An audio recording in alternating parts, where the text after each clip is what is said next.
Live Tamil செய்திகள்.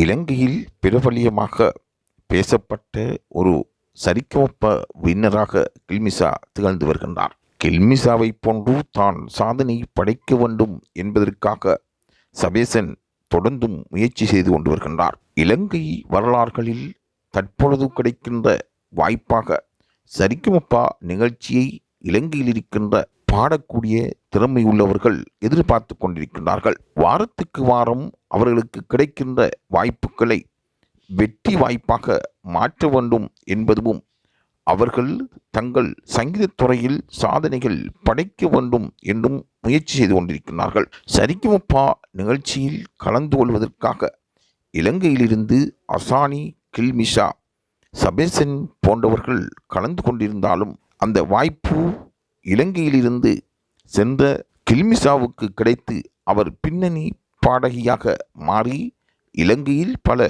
மேடைகளில் பிரபலியமாக பேசப்பட்டு வருகின்றார். அதே போன்று தானும் சாதனை நிலைநாட்ட வேண்டும் என்பதற்காக பல முயற்சிகளை சபேசன் மேற்கொண்டு வருகின்றார். கில்மிஷாவும் தன்னால் முடியுமான ஆலோசனைகளை வழங்கி வருகின்றார். சரிகமப நிகழ்ச்சியில் வெற்றி நாயகனாக மாறுவதற்கு பலரும் ஆசைப்படுகின்றார்கள்.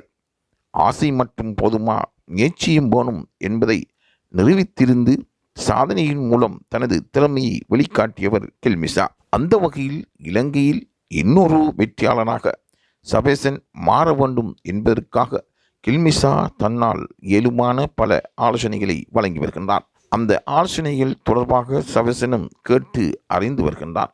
ஆகவே சரிகமப நிகழ்ச்சியில் வெற்றி தொடர்பாக இன்னும் சில சுற்றுக்களில் வாரங்களில் யார் என்று அறிவிக்கப்பட இருக்கின்றது. இதில் சபேசனுக்கு இடம் கிடைக்குமா, அவரும் கில்மிஷாவை போன்று சாதிப்பாரா என்று பலரும் காத்து கொண்டிருக்கின்ற சமயம் சரிகமப நிகழ்ச்சி தொடர்பாக கூர்மையாக அவதானித்து லைவ் தமிழ் செய்திகளை வழங்கி வருகின்றன. தொடர்ந்தும் இது தொடர்பான நிகழ்வுகளையும் செய்திகளையும் பெற்றுக்கொள்வதற்கு லைவ் தமிழ் செய்தியுடன் இணைந்திருங்கள்.